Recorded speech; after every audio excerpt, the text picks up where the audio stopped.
Assalamualaikum sobat anime dan jumpa lagi di channel Ara Anime. Nah, kali ini kita akan melanjutkan pembahasan novel Tensura volume ke-11. Nah, bagi kalian yang belum tahu alurnya, kami sarankan tonton dahulu video yang sebelumnya. Pada pembahasan kali ini, ada Testarossa yang mengamuk dalam rapat dewan. Oke, lanjut. Pembahasan kali ini diawali panel Diablo yang masih berbincang dengan Guy. Guy pun mencoba menguji kesetiaan Diablo kepada Rimuru. Guy pun bertanya, apa alasan Diablo untuk menjadi bawahan Rimuru? Karena menurut Guy, Rimuru tidak punya kelebihan apapun. Diablo pun menjawab semua perkataan Guy itu salah. Diablo mengatakan sudah mengamati Rimuru sejak di dunia bawah. Menurut Diablo, Rimuru adalah sosok yang dicarinya. Dan menurut Diablo, Rimuru mempunyai potensi untuk menguasai dunia Tensura. Guy pun memprovokasi Diablo terus. Namun setiap provokasi Guy, Diablo dapat menjawabnya. Setelah itu, Guy pun teringat bahwa Diablo tidak boleh diajak berdebat, karena Diablo pasti bisa menjawabnya. Panel pun berpindah ke Ingracia. Saat itu sedang diadakan rapat dewan. Dalam rapat itu, Testarossa yang mewakili Tempest. Di sini, para anggota dewan membahas wilayah barat yang semakin hari semakin memburuk. Ditambah lagi masalah baru, yaitu masalah Demon Lord Guy Crimson yang menginvasi wilayah barat dengan mengiringkan pasukannya. Pada rapat sebelumnya, Dewan Barat memutuskan bahwa masalah militer akan diserahkan kepada Tempest. Namun saat itu, para Dewan Barat heran kenapa Rimuru mengirimkan wanita cantik untuk memimpin militer. Para anggota Dewan pun mulai ragu akan Testarossa, tapi sebagian percaya karena takut Rimuru mengamuk lagi. Rapat pun mulai memanas. Menghadapi ini, Testarossa pun hanya tersenyum. Lalu Testarossa berkata, ia akan membuktikan kepantasannya. Testarossa pun lalu berdiri dan berbicara bahwa ada pengkhianat di anggota dewan. Lalu Testarossa menunjuk Johann Rostello. Lalu Testarossa bilang Johann pengkhianatnya. Johann telah memerintahkan seseorang untuk menyabotase barrier pertahanan suci negara Ingracia yang dibuat untuk mencegah penyerangan terhadap Ingracia. Johann pun lalu berkeringat dingin. Johann pun berkata semua perkataan Testarossa tidak ada buktinya. Tapi tepat ketika itu, prajurit melaporkan bahwa barrier pertahanan suci telah hancur. Para iblis bawahan Guy pun menyerang warga sipil. Setelah itu, para anggota dewan percaya akan perkataan Testarossa. Semua anggota dewan pun menatap Johann, lalu bertanya apa maksud dari pengkhianatannya. Johann pun tersenyum. Lalu Johann pun di sini membongkar kedoknya. Johann bilang ia muak dengan anggota dewan yang telah tunduk kepada monster bernama Rimuru. Seharusnya kekuasaan itu hanya untuk manusia. Lalu Johann dan Grumble pun berencana untuk membunuh Rimuru, yaitu dengan mengadu domba Demon Lord Guy dengan Demon Lord Rimuru. Demi kesuksesan rencana itu, Johann pun mengorbankan negara Ingracia agar hancur dan berlumuran darah, agar bisa membuat bawahan Rimuru mati, hingga membuat Rimuru murka dan perang pun terjadi. Tepat ketika itu, muncul gerbang di rapat anggota dewan. Setelah terbuka, sosok cewek berambut hijau pun muncul, namanya adalah Mizari, salah satu dari 7 primordial. Di situ Johann tersenyum karena rencananya berjalan dengan lancar. Johann pun tertawa terbahak-bahak, walaupun Johann tahu juga akan mati dibantai olehnya. Namun ketika itu tertawa Johann pun berhenti karena Mizari belum membantai seisi ruangan. Setelah diperhatikan, Mizari cuma terdiam. Testarossa menegaskan kalau Johann itu terlalu meremehkan musuhnya. Setelah itu Mizari menyapa Testarossa dengan berkata, lama tidak bertemu putih. Testarossa pun menjawab kalau ia sudah diberi nama oleh tuannya. Jadi Mizari harus memanggilnya dengan namanya, yaitu Testarossa. Mizari pun kaget karena si putih sudah diberi nama. Seisi ruangan yang mendengar itu pun kena mental semua. Karena seharusnya si putih tidak boleh muncul ke dunia ini.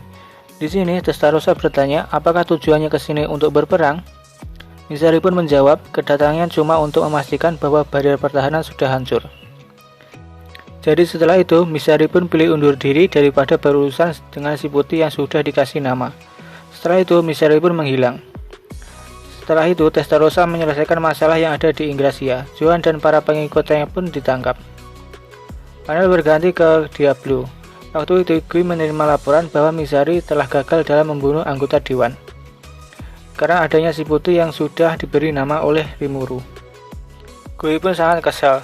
Guy bukan kesal karena rencananya gagal, tapi Guy kesal karena si putih sudah diberi nama oleh Rimuru.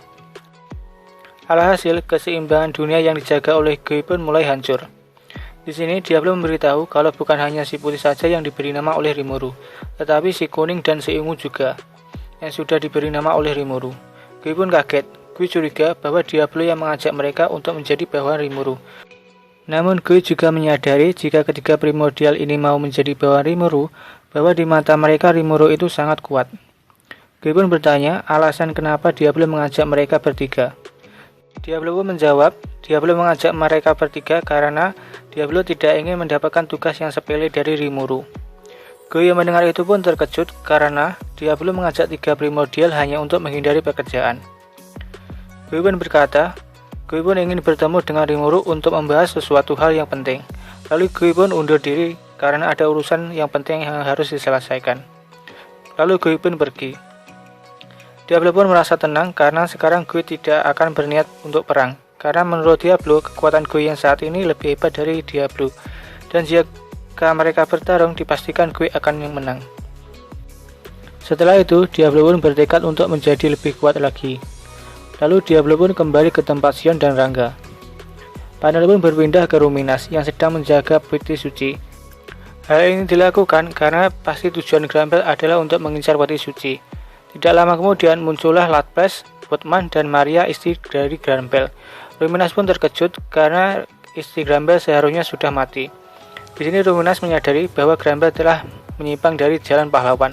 Buktinya ia telah membangkitkan istrinya Maria. Setelah itu pertempuran pun dimulai. Latpes versus Louis, Woodman versus Gander, Ruminas versus Maria. Pertempuran itu pun semakin berkecamuk. Namun, di tengah-tengah pertempuran, Yuki menyelinap dan mendekati peti itu. Yuki memegang peti itu. Segera, peti itu pun terbuka.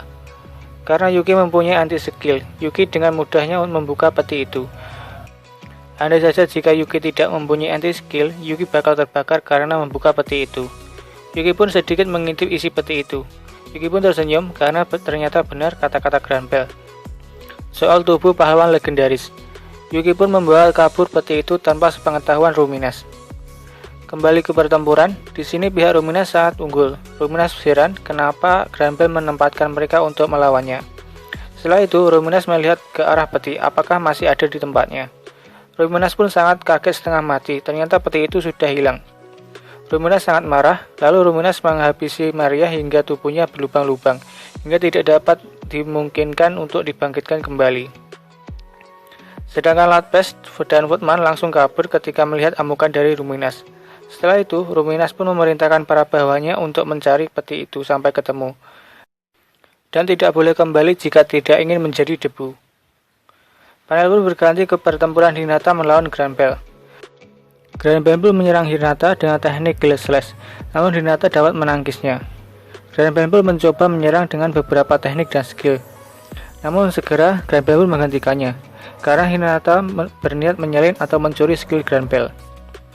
Pakai skill unik milik Hinata, Grampel pun mulai memprovokasi Hinata untuk mencari tahu kelemahan dari skill Hinata.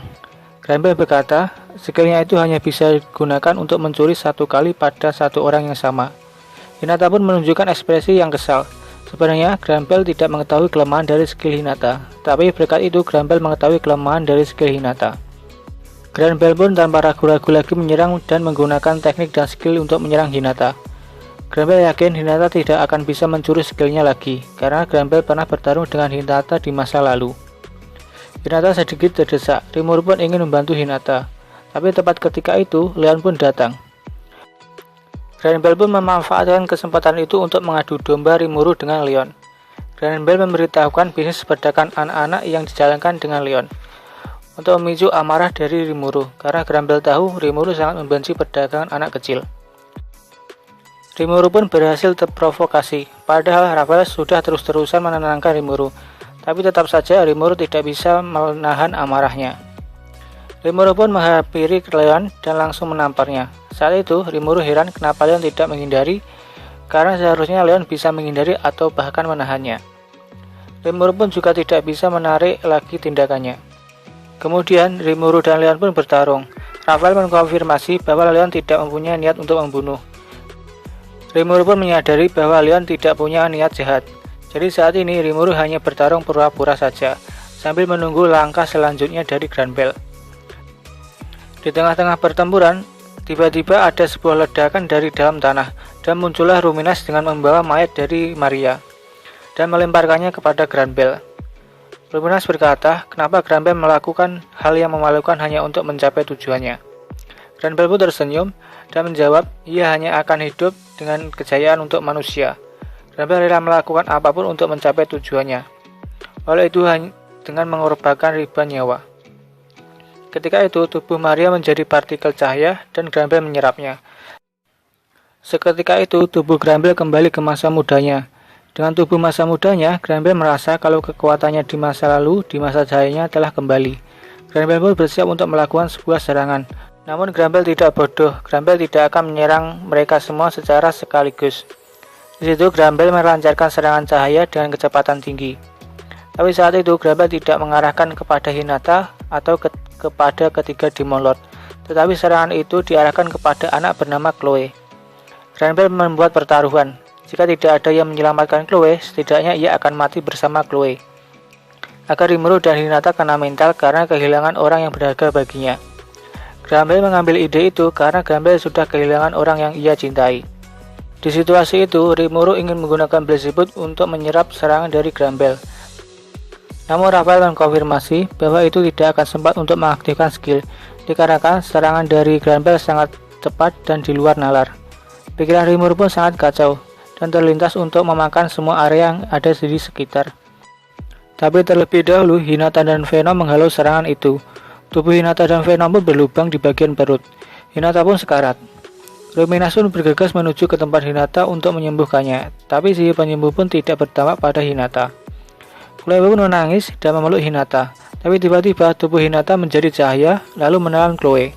Seketika Chloe dan Hinata pun menghilang dari tempat itu. Semua yang melihat itu pun terkejut. Rimuru mencoba melacak keberadaan mereka. Walaupun sudah dibantu Raphael, Rimuru tidak menemukan mereka berdua. Oke, cukup segitu dulu aja ya untuk pembahasan kali ini. Next ada pembahasan Chloe dan Hinata dan di mana mereka sekarang. Oke, itu saja dari kami. Salam Ara Anime.